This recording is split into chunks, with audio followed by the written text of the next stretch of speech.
Okay. Does mine work? Yeah, it works. Yes.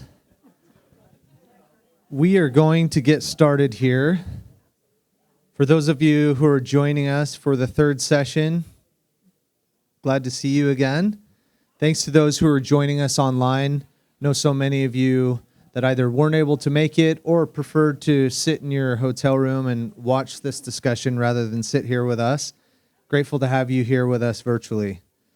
My name is Danny Laneri. I'm the VP of Business Development at Give, and grateful to have our friend Stacy DiStefano with Consulting for Human Services here for our third conversation today, and really value her expertise and some of the experience that she'll be able to share with us. But wanted to take a moment. Stacy, would you mind sharing briefly about yourself? Well, the last time Danny read an introduction, it was half the session, so we don't want to replicate that. I think in a nutshell, I am a solution-focused therapist at heart that turned into a nonprofit COO, Chief Strategy Officer, and has a passion for being a champion to sustain nonprofit organizations. And so after about 30 years in direct care, we're Medicaid human service providers, I started a team of consultants to help nonprofit organizations based on the guidance that we got working with for-profit and M&A on the private equity-backed sector. So I feel like we've taken the best of what we learned in the private sector and given it a nonprofit twist to really champion sustainability for our nonprofit provider friends. In addition to being a clinician and a former C-suite of provider organization, I also have a 23-year-old son on the spectrum, so that drives a lot of what I do, and the guidance that we give is what I put my son in that program. And I have a son who's 7 years in recovery for addiction. So I understand the human service space as a clinician, as an administrator, and as a mom. So I think that gives a unique perspective to our organization. Love it. Thank you for the intro. And your reputation precedes you, but wherever we go throughout the country, people value the work that you're doing and the expertise that you have. So kicking this off, this particular conversation out of the three that we've had is very exciting, but there's also a stigma sometimes that exists surrounding mergers and acquisitions. And then you talk about the for-profit to the nonprofit aspects. But what is one of the first things that an agency can do in addressing that stigma, learning what the actual information is, or taking an approach to looking at a merger and acquisition? What's one of the first things that they can do there? Yeah, I think like anything, you want to have a plan and a conversation before you need to have a plan and a conversation. So one of the things that we often run into with organizations that are on the nonprofit side is this sort of negative stigma around being acquired and mergers and acquisitions. And if we look at it for a moment on the for-profit side, you can look at any Wall Street Journal, New York Times, Modern Healthcare, any sort of business journal, and you will see daily headlines celebrating the success of a merger or an acquisition. Because on the for-profit side, that's expected, that's celebrated. There's a financial incentive offered to the CEO who shepherds their organization through an acquisition. And for some reason, on the nonprofit side, when we hear an organization was acquired, we think, oh, that's terrible. What had to happen to them? And really, it's quite the opposite, because that's a small percentage of transactions, right? The small percentage of transactions of organizations that have to be acquired because they fail or because they're in financial trouble, that's a tiny percent.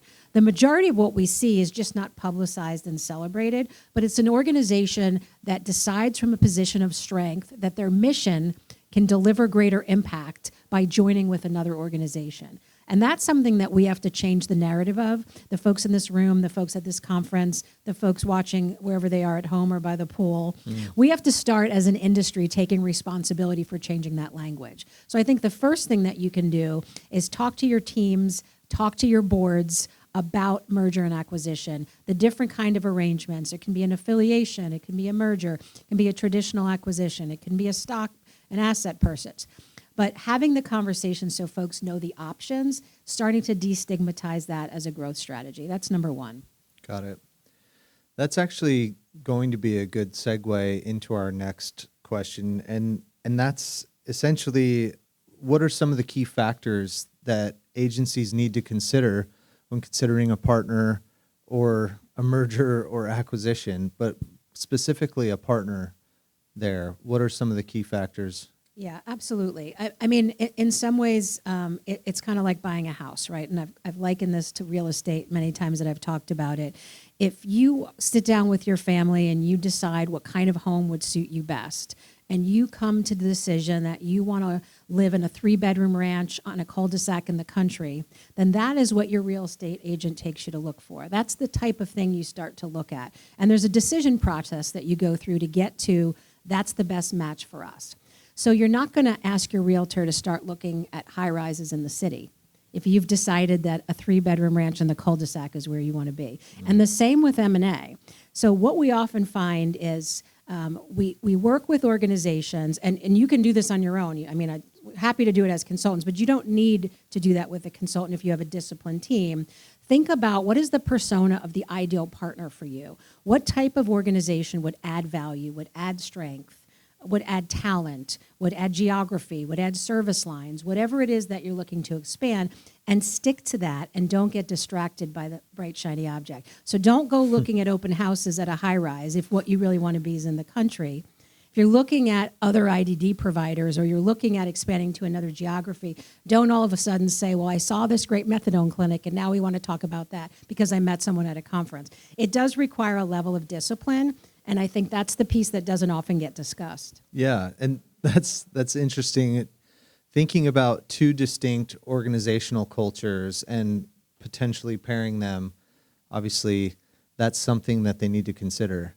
Yeah. And that's actually a question: is when navigating a merger, how can you manage two distinct organizational cultures and make that work on the front end after a merger takes place? Yeah, I think that's the biggest nuance between the nonprofit M&A and the for-profit M&A. On the for-profit side, everything is driven by the balance sheet. Everything is about value creation and what's the financial picture look like. But on the nonprofit space, you have to be driven by matching your mission. So you have to start with like-minded teams. Even when you think about the organizational structure. Like, is this an organization that has a hierarchy where the CEO is boss and there's an executive team and things get pushed up the ladder? And if you have an organization that's more of a horizontal structure where you see consensus, where there's more local control of decisions, that's going to be a tough match to make. So there has to be a lot of diligence on the front end of what kind of organizations you are before you start talking about the right match. Gotcha.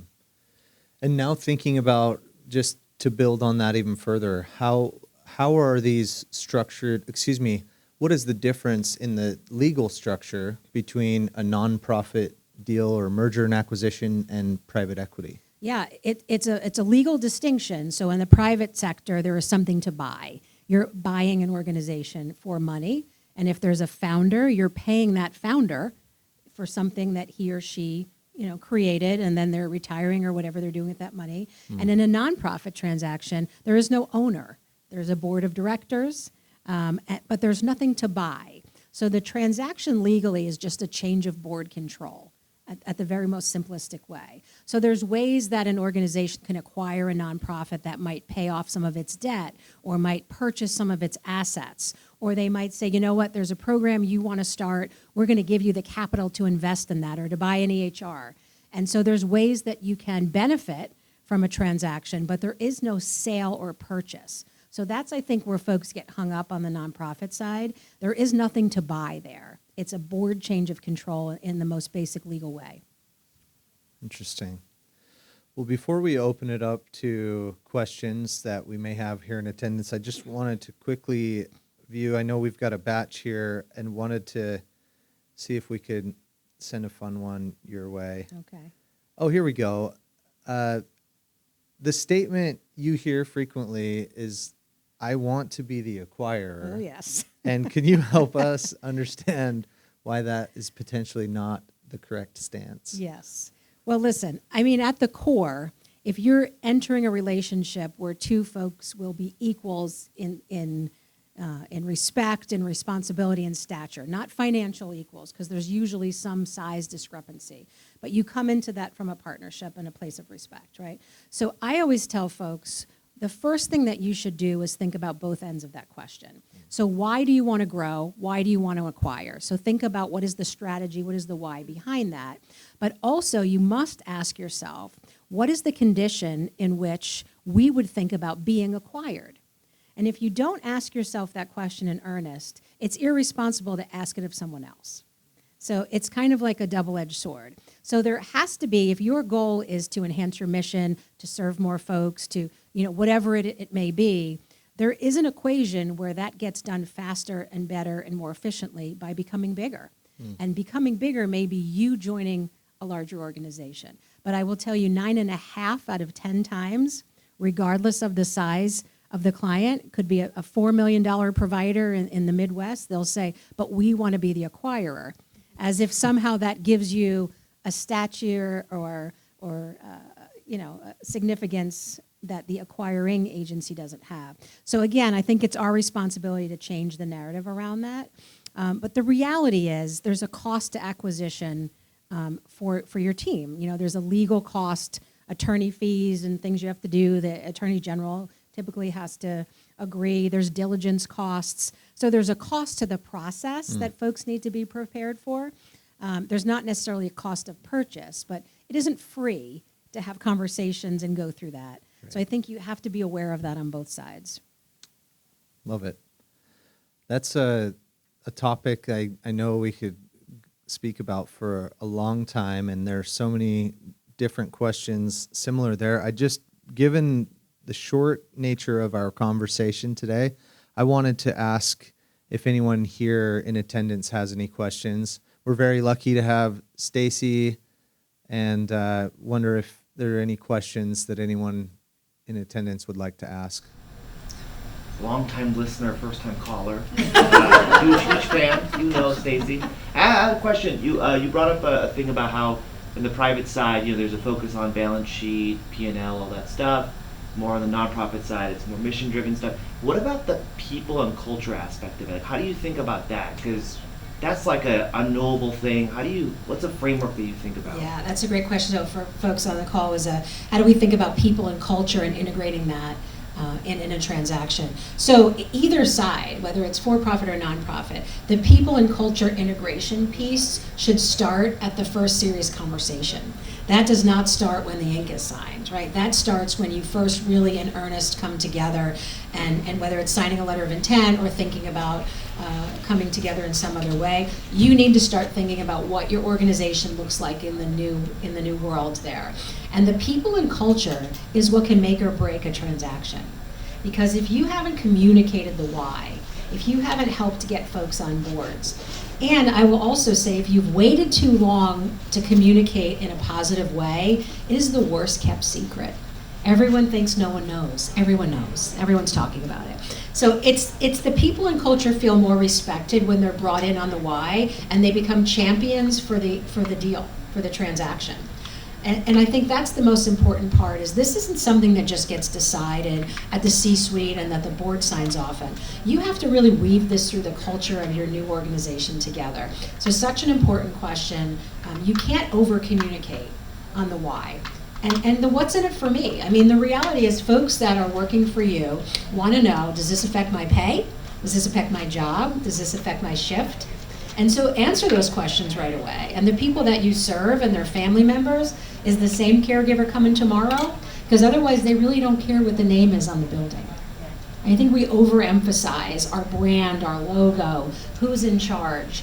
I mean, the folks who deliver the care and the folks who get the care really don't care if you're a purple butterfly or a yellow star or any of those things.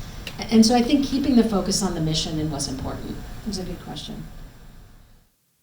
This will be another build on concept and may put you on the spot just a little bit, okay. But can you share an example of a merger or an acquisition that has gone well, and what factors stood out about that particular example? Yeah, I can share two very recently within the last year. So one we talked about here at this conference last year, it was I Am Boundless, which is an Ohio provider. They were about 150 $15 million at the time, acquired Koinonia Homes, which was about $35 million at the time, and became the largest provider of services in Ohio.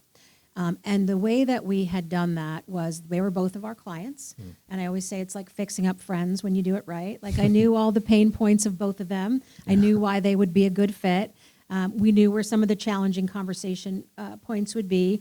But it's a CEO, and Diane Beestrom was the CEO, and she was retiring, and there was not someone on the bench to step in. And it made sense from a geographic perspective. Putting those two organizations together gave them a very large footprint, but it also gave them some nuances clinically. So Koinonia had some programs that really enhanced the quality of life for Boundless folks, and Boundless had some programs and some mental health things specifically that enhanced the life of the folks that were served. And collectively, their culture and their people structures meshed in a way where their leadership was able to kind of dovetail so that folks who were in more junior positions at one organization were now mentored by more tenured folks in the senior role of others. And that went both ways. It wasn't just Koinonia into Boundless. It was back and forth. And then the other quick one I'll share, if I can do one more. Absolutely.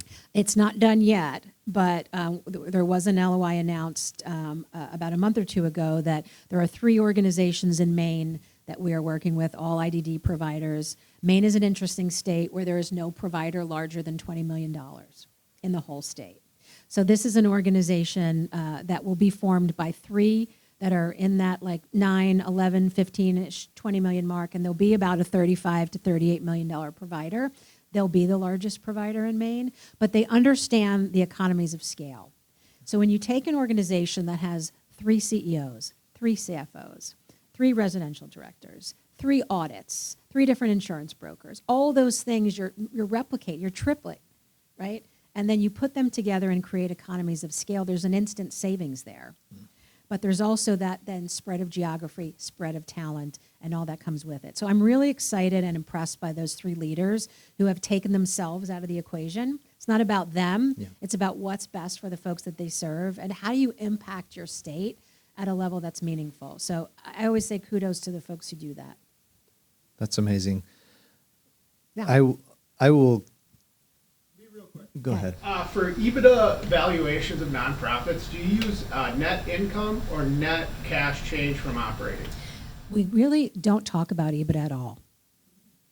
So that's a financial term for folks who don't know on the private equity side, typically how you get what's called a multiple or a sale price in essence. Right, and I could have a whole nother session on that. To me, the multiple that you talk about in private equity is where the nonprofits shine, because those are all those nuanced things that are hard to quantify, and they're very subjective, right? So a multiple is based on an observation and good faith and hope of what your performance will be. I think some of those things are just embedded in the culture of what nonprofits do, like great community relationships, understanding their market, funder relationships, donor relationships. Those are things private equity doesn't have. So it doesn't matter as much in a nonprofit transaction. It can just to kind of have a budget forecasting process, but it's really not a factor. That's a great question. Well, Stacy, thank you for sharing. Coming back to those examples really quickly, I did not know that those would be the 2 that you chose, but coincidentally, speaking of the success, and I'll just share the happiness on the other side, we were sitting in Ohio on a rooftop bar with Diane shortly after that Boundless merger took place, and she broke that down for us, and we could not believe how well everything had been orchestrated. And then she talked about specifically the cultural fit. She really said she was dead set on making sure that if she was going to move that direction, that it was a cultural fit, that incentives and missions were aligned. And so it was just a testament to what you've spoken to. And then another interesting thing is the group that will not be mentioned in Maine has been, we've had conversations with them, and we have some things going on in Maine as well. But really great group, and excited to see what happens there. Yeah, so that's great. Those are great examples. Yeah. Thank you for sharing that with us. And one that culture beats EBITDA every time. Yeah. So. Yeah. So Well, we will wrap up, but just in closing, if there are any additional comments you want to have to take us off, and how would people get in touch with you if they have additional questions? Yeah, please follow me on LinkedIn, and then consultingfhs.com, which is Consulting for Human Services. I would say don't be afraid of a conversation. Folks wait too long to have that first conversation because they're embarrassed or they don't know the terms or it's out of your wheelhouse. Like, look, I have a clinical degree. I didn't know anything about budgeting and EBITDA and profit margins. I only knew how to take care of people and clinical interventions. So we all learned and we came up in our career. I like to joke that the first leadership position I ever had, at the end of the interview, they said, and of course you'll manage the P&L. And I said, of course. And then I went home and I Googled what is a P&L. So don't be afraid to ask questions and to seek some guidance about a growth strategy or about M&A. There's no bad question. And that is really what we're here for, is to help nonprofits feel educated and informed and confident. Well, that's great. Thank you so much for your time. Thanks for And having me. everyone, you heard it first. Don't be afraid to ask. Please reach out to Stacy if you have any additional questions. Thank you for those who have been here with us for multiple sessions in the room, and for those of you who are streaming with us virtually. We appreciate your time, and we look forward to the follow-up conversations. Thank you. Thanks so much.